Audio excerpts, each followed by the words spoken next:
it was great to start with Pete Seeger. You should go to YouTube and watch it. It's Pete Seeger and the boss, Bruce Springsteen, who sang this.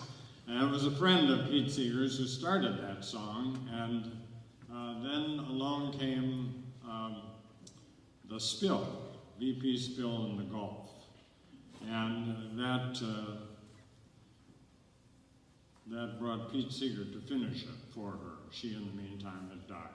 So this is a song kind of in memory of his friend, and then performed with the boss. That's a good one. I am a UCC newbie. I do have to say that I'm still a marinated Lutheran. In fact, where I belong isn't altogether clear. I also sing the High Holy Days at the local Beit Tikva synagogue with Rosh Hashanah just started. And my colleague in the bass section always asks me every year, where are you when you're not Jewish? And I have to explain that I'm UCC when I'm not Jewish. So. I'm only interested in the here and now. Nothing more as we address our theme, A Time to Lead, from social justice to creation justice.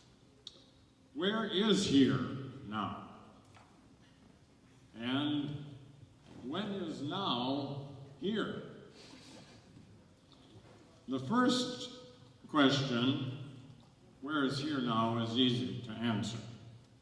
The universe, Milky Way, galaxy, our dwarf stars, sun, solar system, planet Earth, Turtle Island, also known as North America, Pendleton in the Oregon Territory.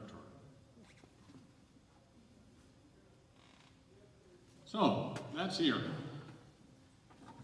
And all I ask is that you leave none of those out of the equation as we talk about creation justice. The second question is not so easy to answer. When is now here? If it's a time to lead, what time is it actually? We'll need a closer look.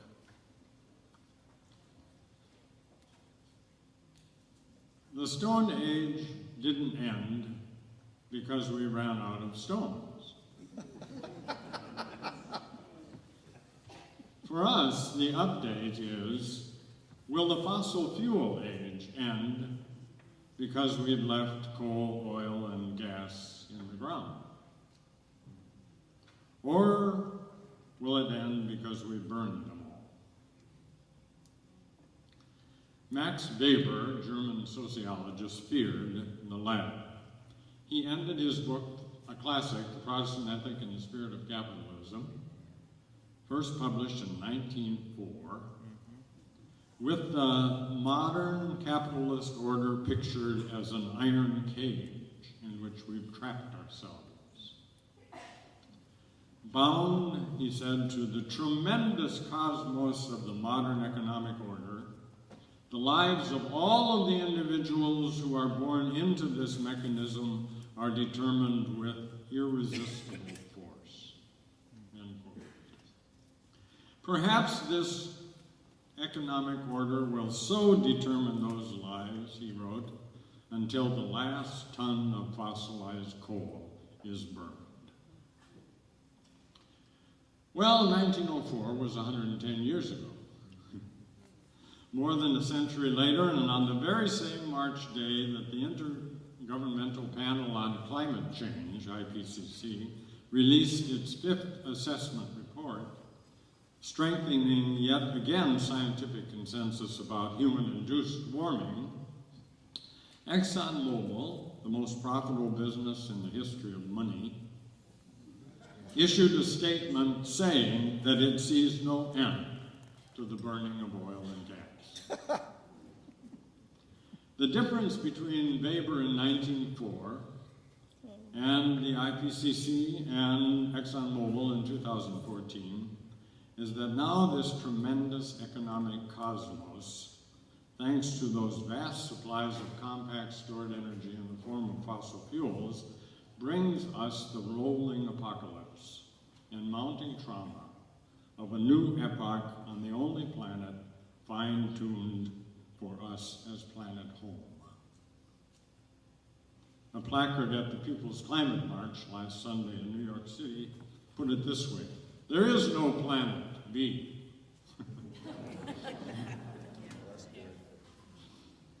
Okay, that's here and now for our theme, A Time to Lead, from social justice to creation justice. But is the subtitle necessary at all? Hasn't the UCC already made the transition to creation justice, and done so while retaining the urgency of social justice? After all, it was the 1987 release of Toxic Waste and Race by the UCC's Commission for Racial Justice that documented environmental racism and sparked the whole environmental justice movement itself. And in July of this past year, the General Synod put the UCC in the history books as the first Protestant denomination to move toward divestment from fossil fuels, long before Weber's last ton of fossilized coal became ash and greenhouse gas.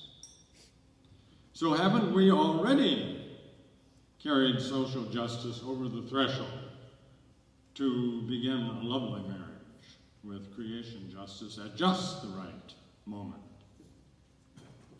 I thought so, until I realized that what is now happening to planet home not only renders much social justice problematic, it carries the same disconcerting doubt into our best efforts at creation justice. So while it is certainly a time to lead, and while you all are among the most able to do that as justice-loving people, the leading we need in the time we have is something quite different from simply intensifying the kind of justice for which the UCC is known. I add that the climate march in New York City and around the globe, I think, was exemplary in linking climate change and social justice imperatives. So what's my problem? Am I straining at gnats here and making a distinction and saying both are problematic in the present? Let me signal the difference between 1904 and 2014 that matters most, and then crawl back through some history that helps position us for new tasks in the midst of new dimensions.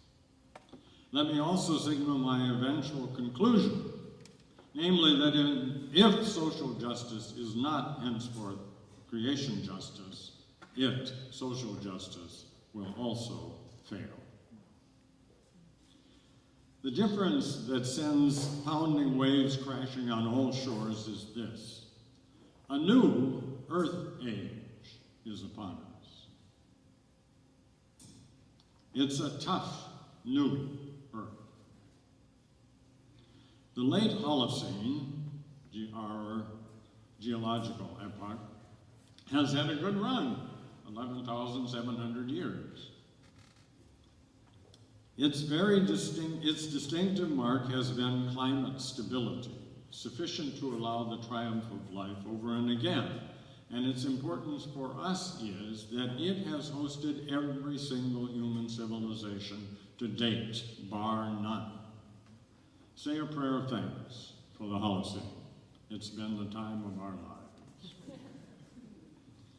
Now our time is another. Some scientists have already christened it the Anthropocene. God only knows why geologists all speak Greek. Holocene means wholly recent. Anthropocene is from anthropos, Greek for human, and so named because of the pervasive human influence throughout all of Earth's systems. This anthropos has modified the flows of most rivers and changed the catchment areas of the world. This anthropos has re-engineered more rocks, soils, and landscapes in the last century than volcanoes, earthquakes, and glaciers. the role of the carbon cycle in the acidification of the oceans and the re-regulation of solar radiation is a role that has fallen to this anthropos because this anthropos has taken it. This anthropos is now the main agent in the planet's nitrogen cycle. And this anthropos now sends innocent species to eternal death at a quickening pace. It is not a metaphorical creation that groans in travail, awaiting the redemption of this anthropos. It is the literal one. Three things follow that were not self-evident in 1904. First, humanity is now the single most decisive force of nature itself. Most systems of the natural world are currently embedded as part of human systems or profoundly affected by those systems. The high atmosphere, the ocean depths, the polar regions. It was never thus, but it is so now, and for all foreseeable futures. Future generations will look back at us in awe and wonder, in fear and in anger. 2, nature has changed course. The scientists of the International Biosphere Program claim that, quote, evidence from several millennia shows that the magnitude and rates of human-driven changes to the global environment are in many cases unprecedented, end quote. Their conclusion, quote, there is no previous analog for the current operation of the Earth system, end quote. Industrial humanity has brought about a non-analogous moment, a unique geological epoch. 3, in contrast to the climate stability of the Holocene, the mark of the Anthropocene is climate volatility and uncertainty. That's just a brief distinction between the age that is ending and the age that we're on the cusp of.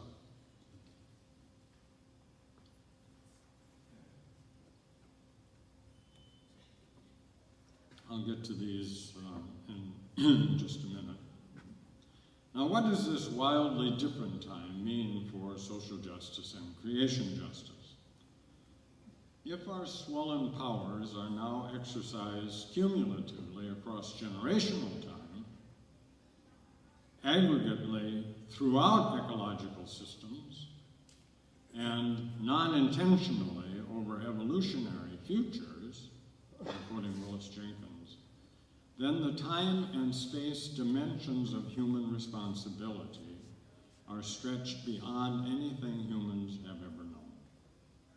The consequences of our cumulative actions go farther, wider, deeper than the consequences of past human actions. If no natural terrain goes untouched by both human goodness and human molestation, then everything turns on our actions and our choices, with consequences not just for present as well as future generations of humankind, but for the other relatives on the ark. Let me bare my soul. I find this swelling of human responsibility a frightening prospect for 2 reasons. First, while the new reality means the ascendancy of ethics for our era as an utterly practical affair, because everything turns on human choice and action, our canons and our institutions of moral responsibility and justice don't begin to match the down and dirty consequences of actual human power. The neighbor we are to love as we love ourselves is no longer only the one at hand in time and space. We will be the cause of unknown Jericho Road victims 3 generations hence, because we handed them a diminished and a dangerous planet. Or put it this way, how are we to be good Samaritans to neighbors we'll never see or know? What present love and justice takes you there? Second, there is little evidence that human nature has budged much since Homer. Certainly not since Shakespeare. Maybe not since Cain. We're short-sighted sinners, and we're good at it, both the short-sightedness and the sin. Yet what truly matters now is long-term righteousness. Are we capable, is it in our nature to fashion justice that matches the far-flung consequences of our actual cumulative powers? Let me say this differently. We are people of stories and songs. God's counting on me, God's counting on you. Every way of life is a narrative, lived as an opera. So it's important to ask, as we exercise real dominion, which we do now in the Anthropocene, via vast interlocking systems across extended time and expanded space, are we telling the right story? And are we telling it wrong, or well, about ourselves? Probably not, if our best justice can barely imagine, much less construct, the new forms of responsibility needed for creatures with earth-altering powers, geophysical powers, not just human historical powers. Indeed, present justice may, in its impotence, leave us all orphans. At this juncture, I feel a little bit like the person bound for Aberdeen who, uncertain that she's on the right road, stops a stranger to ask, "Can I get to Aberdeen?" "You can," comes the reply, "but I wouldn't start from here if I were you." So here's the question. Can we get to creation justice for a new earth age? We can, but present social justice may or may not be the place to start. I list some changes that bring on the Anthropocene. Ecumenical patriarch Bartholomew calls them crimes against creation. I ask you whether modern Christian social justice gathers in these newborn conditions and changes, and whether it can do that. Here's the list.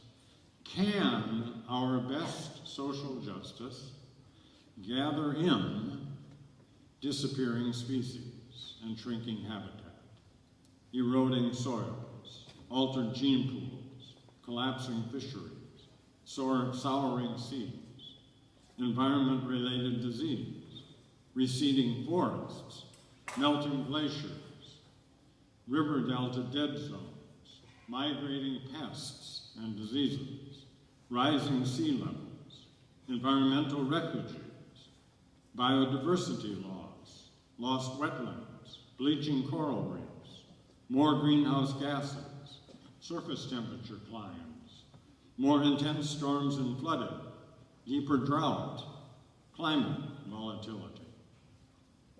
Next question. If climate volatility and the rest of that dismal list are morally awkward for social justice, what would it take to transform social justice so as to become creation justice, while at the same time not losing the fire of social justice? What would it take for, say, a preferential option for the poor to also be a preferential option for renewing creation? The fire of social justice must not be lost, because climate change makes social justice both more difficult and more urgent. More difficult because injustice has a farther reach in space and time, and probably fewer resources at hand, at least relative to the scale of the problems, and more urgent because those who contribute least to climate injustice are those who suffer most from it. With climate injustice, life as unfair is on steroids. What then shall we say about a time to lead? if not this? Is it not a time to ask with fierce honesty whether social justice can be transformed for its new vocation as creation justice? To get a leg up on the answer, I'm going to turn to the story of why modern Protestant social justice emerged in the first place. And this is in UCC roots. It arose in response to what was identified early in the 20th century as the social question, or the modern social problem. The phrases are those of Ernst Troeltsch, a contemporary of Max Weber's, who wrote the following in 1911. The social problem is vast and complicated. It includes the problem of the capitalist economic period and of the industrial proletariat created by it, and of the growth of militaristic and bureaucratic giant states, of the enormous increase of population, which affects colonial and world policy, of the mechanical technique, read industrial technique, which produces enormous masses of materials and links up and mobilizes the whole world for purposes of trade, but which also treats men and labor like machines. So Troeltsch in 1911. I spare you the tour of the modern social problem offered at the same time by Walter Rauschenbusch in The Social Gospel, documenting the consequences of the economy made famous by Adam Smith's work of 1776, an inquiry into the cause, nature and cause of the wealth of nations. Smith had identified the engine, soon named capitalism by French philosophers, and it was already a world-shaping power. Not that many years later, Karl Marx, who was shocked and awed by capitalism, wrote the following in 1848. The bourgeoisie, during its rule of scarce 100 years, has created more massive and more colossal productive forces than have all preceding generations together. Subjection of nature's forces to man, machinery, application of chemistry to industry and agriculture, steam navigation, railways, electric telegraph, clearing of whole continents for cultivation, canalization of rivers, whole populations conjured up out of the ground. What earlier century had even a presentiment that such productive forces slumbered in the lap of social labor? That was 1848.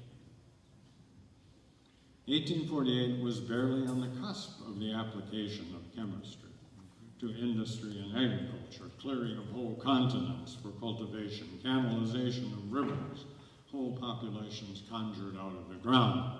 160 years later, all those factors and more belong to our earlier note that nature's systems are now embedded in human systems and profoundly influenced by them, the weather included.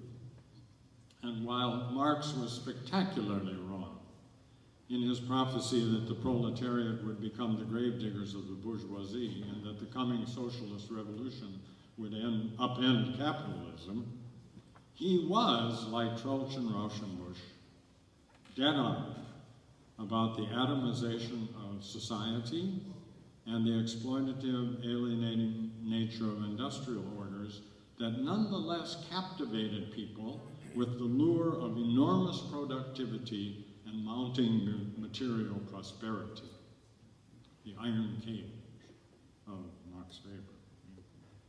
Had all three, Rauschenbusch, Troeltsch, and Marx, been present in 2000, they would likely not have been surprised at the staying power of the social question, or the fact that it had gone global. The assault on settled, intact community still defines our world. The gap between the rich and the poor widens while institutions of family, community, and nation-state still struggle to stave off atomization amid unleashed economic forces, shifting identities, and unsure sovereignty. This might have saddened or angered these students of early capitalism. It probably would not have started. The social gospel and other manifestations of Protestant-inspired justice soon responded across the broad front on innumerable issues affected by this tremendous cosmos of the new economic order. These included the right to unionize, a minimum wage, decent and safe working conditions, housing for workers that went beyond hovels, the franchise, child labor laws, an 8-hour day, legal recourse to discrimination in hiring and firing, protests against obscene wealth for the robber barons, but meager rewards for those receiving slave wages, and some beginning provisions for child care and health care. The UCC was in the thick of that. It still is, thank God. Does the spirit of the 20th century report anything else? Yes, and it went largely unnoticed by Rauschenbusch and Troeltsch, less so by Marx. The ecological question joined the social question. It too is a direct outcome and downside of the organization, the habits, and the exacting requirements of modern industrial technological society and its ever-expanding extractive economy. It manifests itself as the unending transformation of nature, a parallel to the unending transformation of society, with both of them in pursuit of mammon. We cited its warning signs earlier: shrinking habitat and disappearing species, eroding soils, altered gene pools, polar region and glacial melting, rising sea levels and stronger storm surges, drought and deluge. Like the social question, the ecological question has also gone global now. I've crawled back through this history so that we notice what has largely gone missing in our notion of social justice, namely the natural world, as worthy of any reverence such that it makes moral claims upon us, or itself is due justice. Now, the People's Climate March last Sunday may well be a turning point in this. I hope so. But to a degree that's hardly been noticed, historically, Protestant social justice had effectively affirmed the tremendous economic cosmos of the industrial paradigm, whether industrial socialism or industrial capitalism. The quest of social justice and the glory of its considerable achievement was to render the consequences of this new industrialized economy fairer in the lives of those determined by it. But this was justice captured by an economic system that was tone deaf to the deep needs of the natural world, upon which it depended lock, stock, and oil barrel. Life lived on the assumptions such as the following created the ecological question that now overwhelms us. These are the assumptions. You can read them up here. Nature is virtually limitless storehouse of resources for human use. Humanity has the commission to use and control nature. Nature is malleable and can be configured for human ends. Humanity has the right, perhaps even the calling, to use nature's resources for an improvement in its material standard of living. The most effective means to raise material standards of living is through ongoing economic growth. Modern science and technology, coupled with democracy and capitalism, have helped achieve a superior civilization, first in the West, then for the rest. What can be scientifically known and technologically done should be known and done. This is the one I like. The things we create are under our control. The good life is one of productive labor and material well-being. The successful person is one who achieves and is on his or her own. Both social progress and individual interests are best served by achievement-oriented behavior in a competitive and entrepreneurial environment. A work ethic is essential to human satisfaction and eco-social progress. the diligent, hardworking, risk-taking, and educated will attain their goals. There is freedom in material abundance. When people have more, their freedom of choice is expanded, and they can and will be more. Those have been the assumptions that have brought on the ecological question. All of this is first cousin to Frederick Morton's little book, Crosstown Sabbath. Morton, narrating the experience of riding the 42nd Street Crosstown bus in New York City, describes the fatigue on the faces of the passengers as classically Judeo-Christian fatigue. We are imitating the God of our civilization, Morton says, the workaholic supernal who had assembled the world in factory terms. Here's a great line. Before the Hebrews, no other people had a Sabbath. No other people needed one.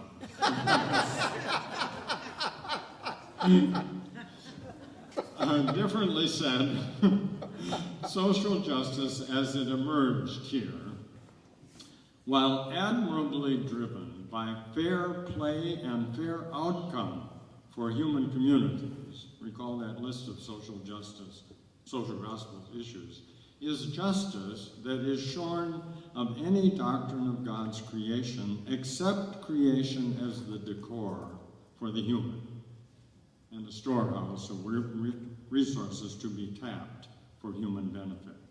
The ecological question has little presence in either the formation or the execution of this justice. This is justice that assumes human well-being is primary, even though our well-being is always derivative of something more basic, namely planetary well-being.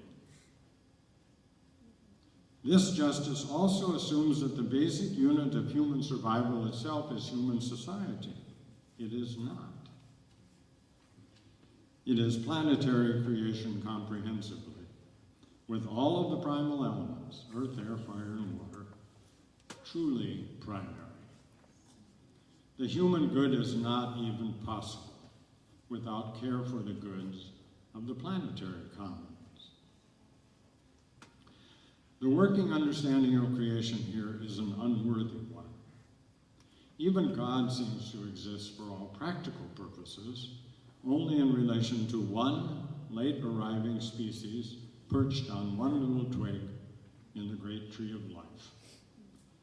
Honey, we shrunk not only the kids, we shrunk the cosmos and its creator and sustainer.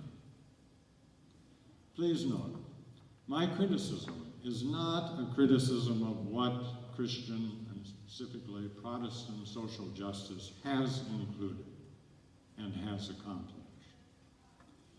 It has not only taken on the vital issues that we mentioned, it has been spot on in developing the means by which we do race, class, gender, and cultural analysis, thereby demonstrating in detail the gross injustice of severely maldistributed benefits and burdens. Liberation theologies refine these analytical skills, and like the Hebrew prophets, they made the locus and play of power a centerpiece of both theological and social ethical method itself. That focus on power and that laying bare of injustice, both near the center of Christian reflection itself, are precious gifts that now belong to both social and environmental justice. Yet, the humanity-nature dualism of most justice traditions worked like blinders on a horse. Straight ahead attention rendered off to the side and out of sight the growing and unsustainable footprint of humanity in every natural domain that mattered. The carbon footprint, the water footprint, the biodiversity footprint, the ecological footprint, namely land and energy footprints, and the material footprint, meaning the measure of resources used. It looks like this. You'll find this hard to read, the fine print.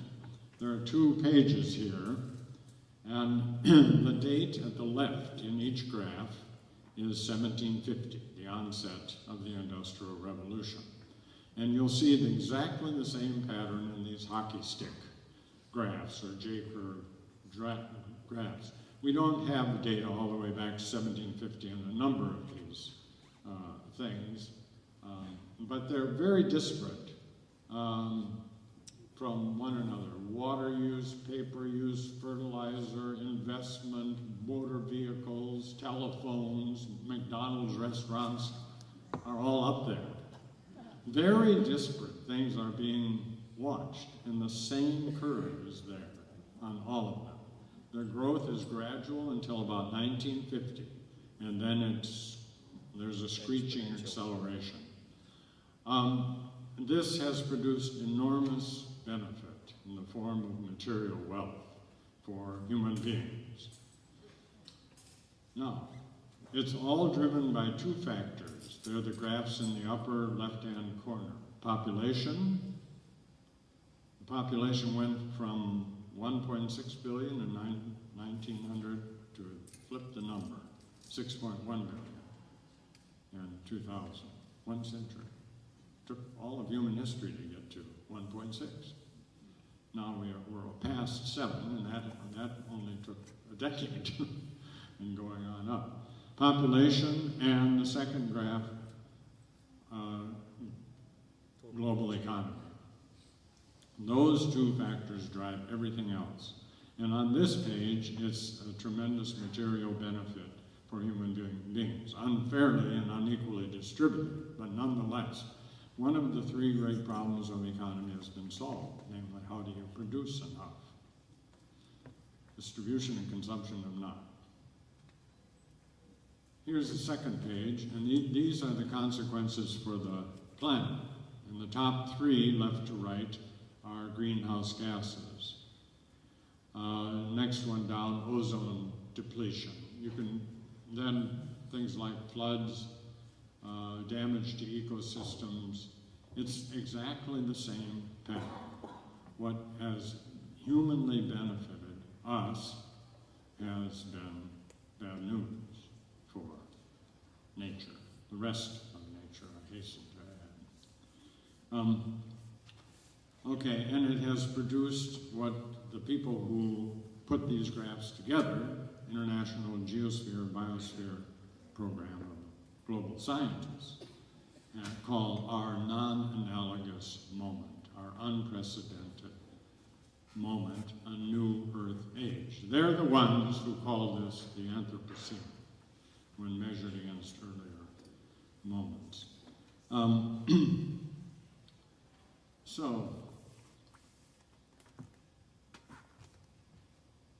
I think it's keenly aware as the human economy versus nature's economy, that the big collision as the human economy versus nature's economy in which it's based.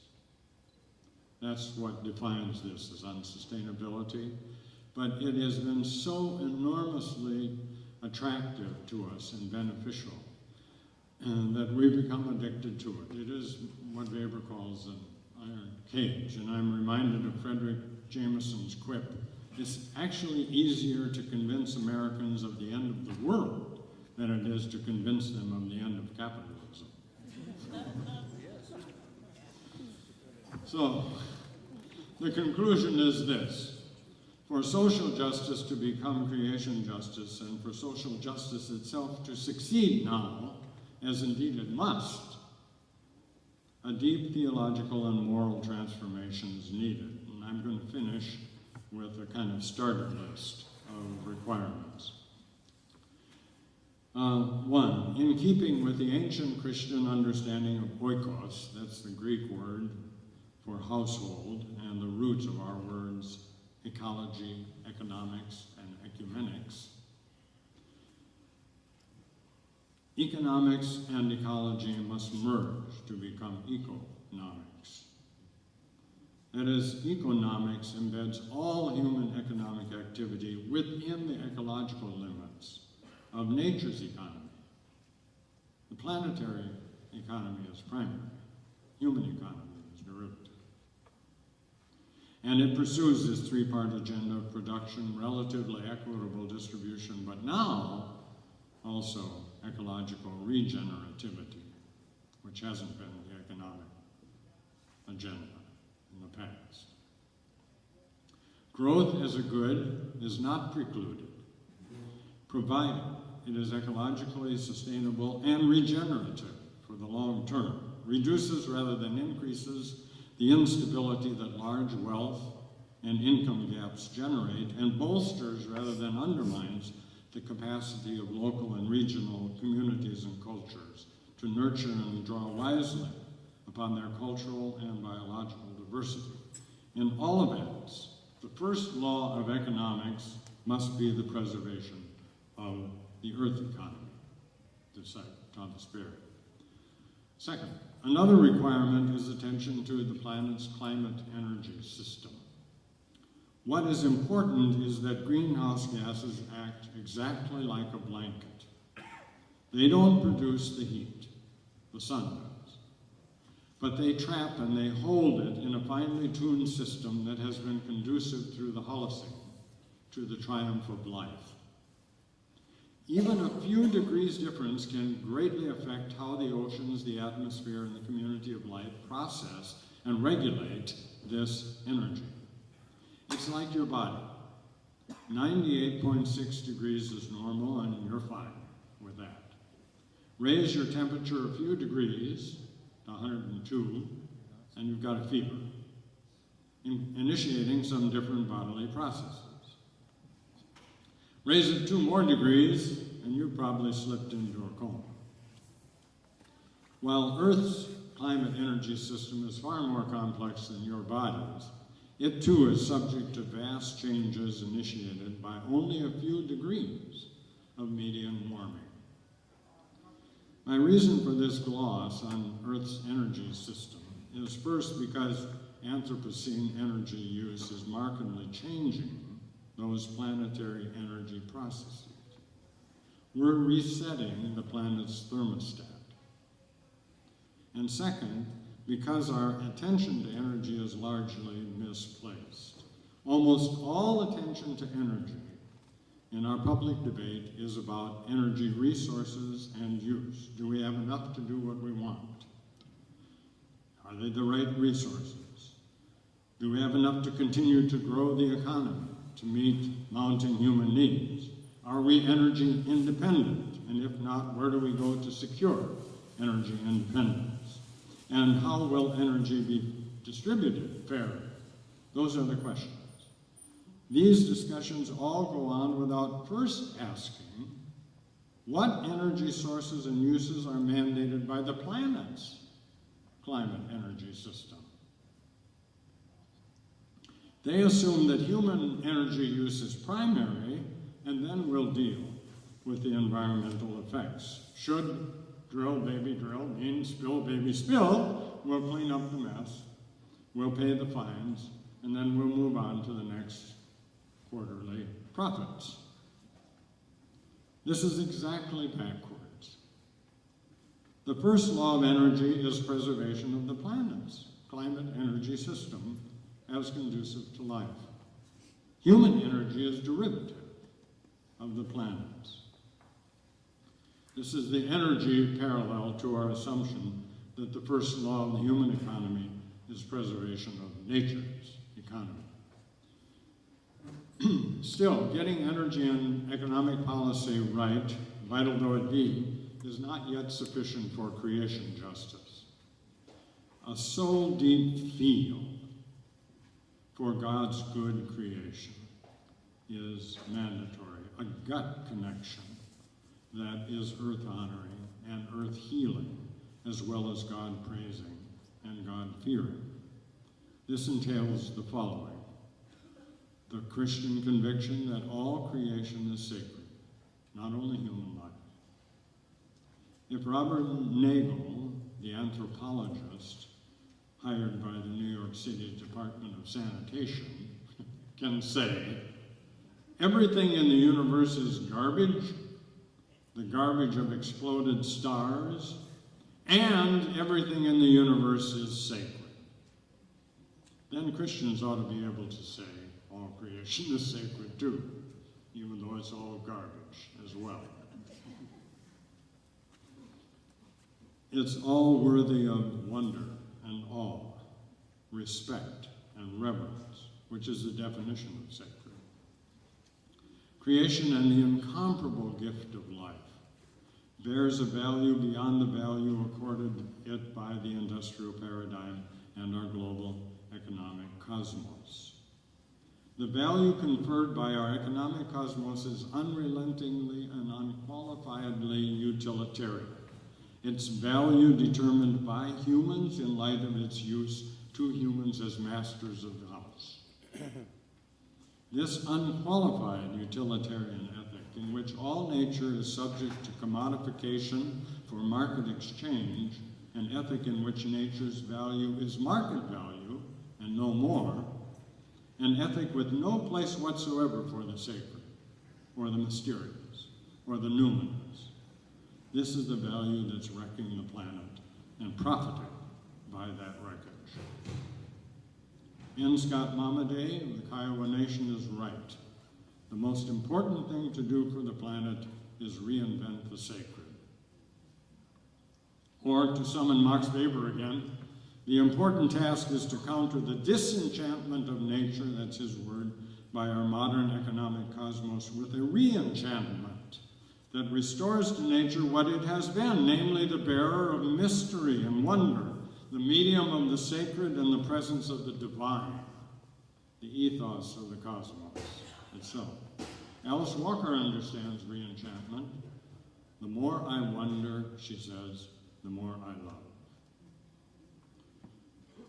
And Janet mentioned coming to Ghost Ranch next June for Native Wisdom. You can come already in October because Alice Walker and Gloria Steinem and Kyung Kyung Chung are going to do a week on Earth Honor and Faith on women's wisdom. Market value does neither wonder nor love. Secondly, creation as sacred, bearing moral claims upon us and asking justice for us for its well-being, together with ours, leads to a second element of creation justice, namely good God talk. Worthy God talk gathers in all of Earth's voices to sing the hymn of creation, or to reflect creation's shine of the holy. God talk that does not encompass all 13.8 billion years of the universe's pilgrimage to date and the immense wheeling of 50 to 100 billion galaxies, each swimming with the like number of stars and who knows how many weird planets. God talk that does not gather in all species come and gone as well as those leaving as we speak. And God talk that does not embrace the whole drama of life in all of its misery and grandeur is unworthy. Shorn of the universe, the worship of God is worship of a human species idol. It is God rendered in our own smudged and diminished image.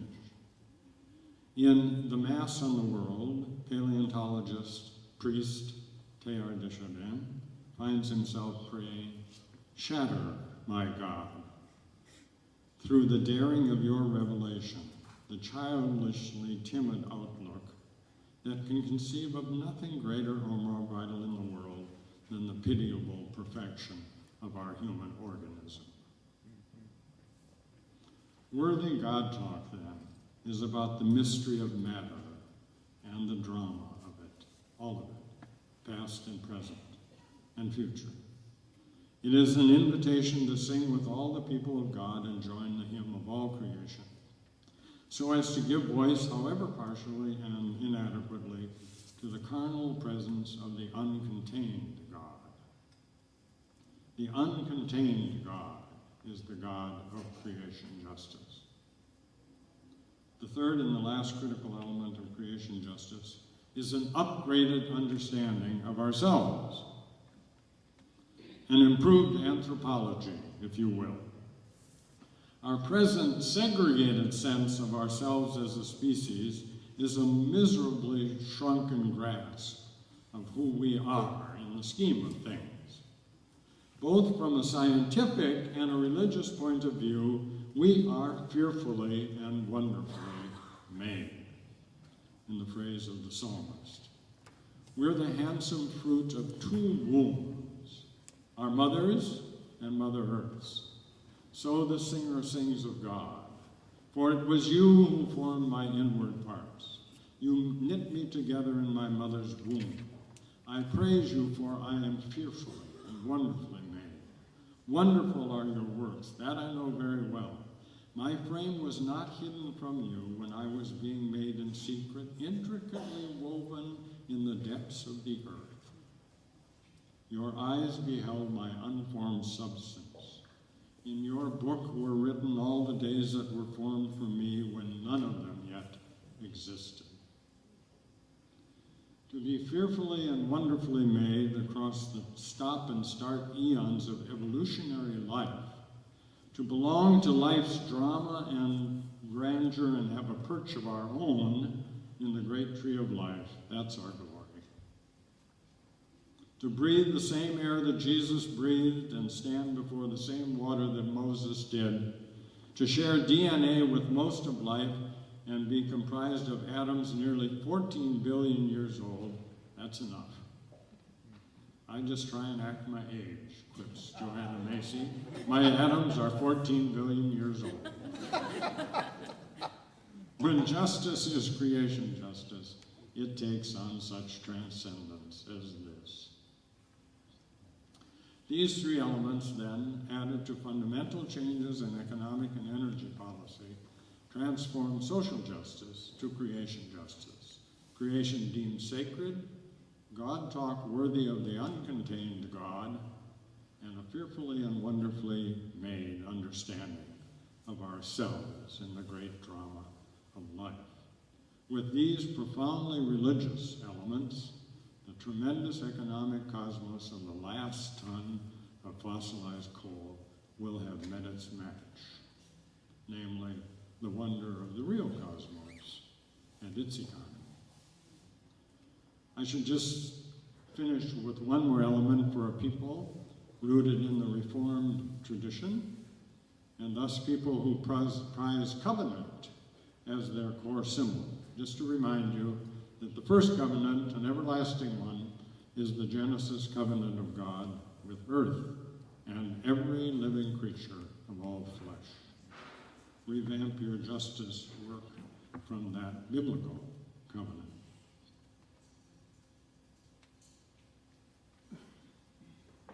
I close with two images, the gift of two artists. Each image portrays creation justice at its best, what it would look like in the epoch of the human, in the Anthropocene. Here, the image is that of Revelation 22, a new heaven and a new earth, and you see the tree of life and the rivers that flow from the throne of God, and the fruit of the river, of the tree of life on the banks of the river, and the leaves of the trees are for the healing of the nation. The difference between this and geological epochs before is the huge presence of the human in the tree of life.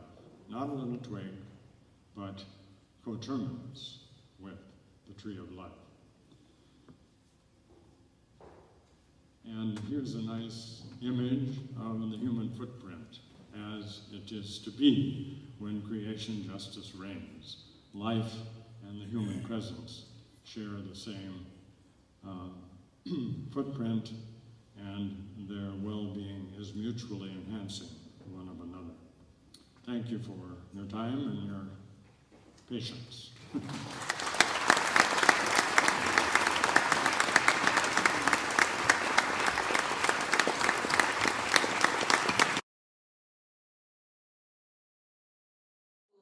That are different and yet I think related here. One is asking how you see issues of racial justice being addressed in the new context of creation justice, or is racial justice to be displaced?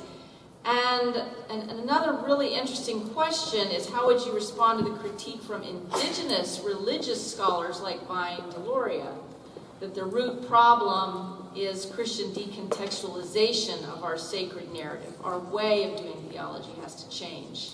So perhaps from the racial justice perspective and then the Native American critique of how we do theology, I'll leave those for you to look at. I think there's even more, and not less, urgency to attend to the race dimensions of injustice around the world now. And it will, because it will be exacerbated by climate change. I just mentioned in passing that those who have contributed least suffer most. Compare my carbon footprint to a Kenyan's carbon footprint, for example. And I'm contributing to the fact that the East African farmers are utterly flummoxed about what they should be planting because the seasons don't work for the crops that they've depended upon. They've contributed, a Kenyan has contributed almost nothing to climate injustice, but will suffer more because of it. And the UCC was right on in that toxic waste and race, a report from 1987 about the race and class and gender dimensions of ecological injustice, of environmental racism. It's that and more. So those are issues that in the context of creation justice become even more urgent, and as I said, not only more urgent but more difficult. We need to give them more attention and not less. Again, I think the climate march last Sunday in New York may be a tipping point on this, because it related climate change to everything, including those race, class, gender, or the fate of children, or public health. When I did Ecology in the Hood course out of Union Seminary, we worked with groups in East Harlem, West Harlem, South Bronx, and Brooklyn. And I learned very quickly that my vocabulary for talking about issues of environmental justice was inadequate. And what I needed to do was not talk about the environment, I needed to talk about public health. Because the kids in the grade school next to the city bus barns had respiratory problems that were defeating their education by rendering them sick. So these, you've got to do the creation justice, the bus barns emissions, and the child welfare, public health issues together, and find the right way to describe the problem. And the best way to do that is to listen to those who are suffering from it, and not talk about creation justice. How would you respond to the critique from indigenous religious scholars like Brian Deloria that the root problem of Christian is Christian contextualization of the sacred narrative? That the way of theology has to change before we change our relationship to the earth. I hope I communicated that in part with my remarks, because it is hard to exaggerate even the depths in the modern Western world, the depths of the degree to which we trap ourselves in our own dualism when we think of humanity and nature. You're behind enemy lines in your own head when you formulate anything that way. It isn't you and nature, it's yourself as part and parcel of nature, and now the greatest single force in it. So the decontextualization that happened with the triumph of the industrial paradigm, which let us build a human environment that appeared to be separated from the natural environment. That is to say, a built environment that became our preferable habitat was built on an illusion that it represented an independence from the rest of nature. Of course it didn't. But it's the kind of decontextualization that came to triumph also in Western Christian theology after the Industrial Revolution.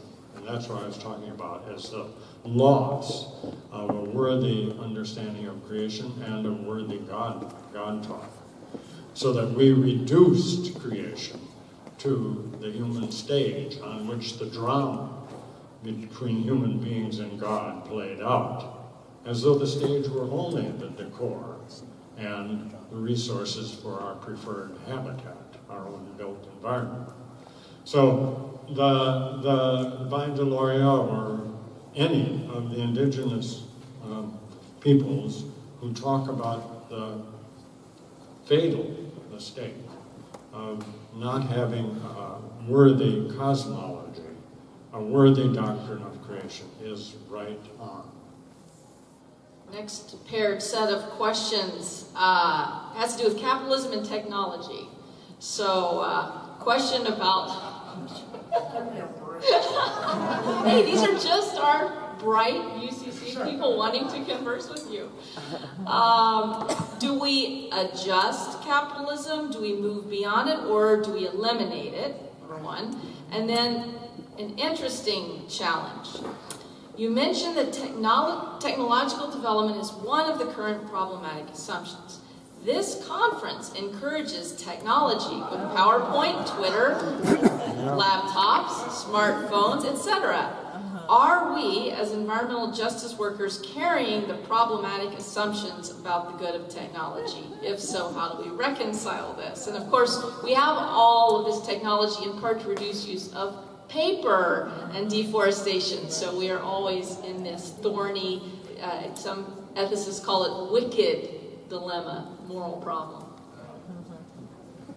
For a long time, I only had a dumb phone. Now I have a smartphone, and I'm going to put it away.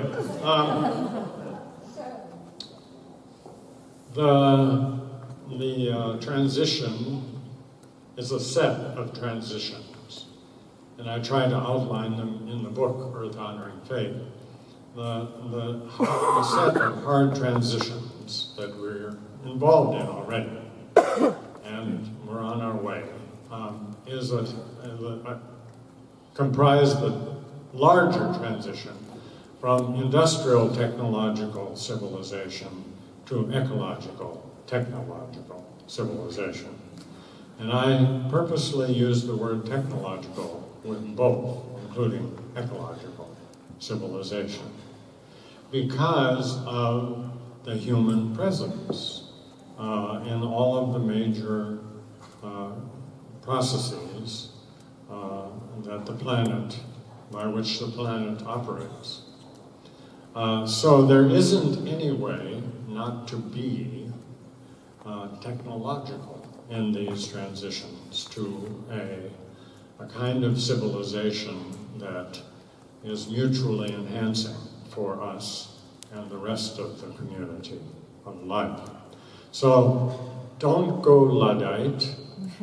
We'll need all the best technology we can muster. What needs to happen is that it needs to be governed by criteria which mean that it is congruent with nature's technologies, the rest of nature's technologies. And many human technologies are in keeping with natural world technologies. So do our best technologically we can talk, if you would, about sort of what are some of those. And I know the compromise and the inevitability of compromise. I think in the Anthropocene, all of us are always going to be in the wrong. I mean, okay, I've got a photovoltaic system for the electricity for our house and for the neighbor's house. It does just fine. It's a tracker. It moves with the sun, tilts with the sun. But that technology is clean in producing electricity and dirty in creating that technology. My Prius is just as dirty in building it as it is so clean in running it. So there are compromises all along the way here, and some of them are unavoidable. Which means, I think, that this question as to the transformation of capitalism or the viability of a reformed or adjusted capitalism comes down to several things. One is that you have to respect capitalism's capacity to change. It is a very dynamic system that responds to the restlessness of the human spirit and the entrepreneurial nature of human beings. It is our capacity to create, to adapt, to transform ourselves and our environments.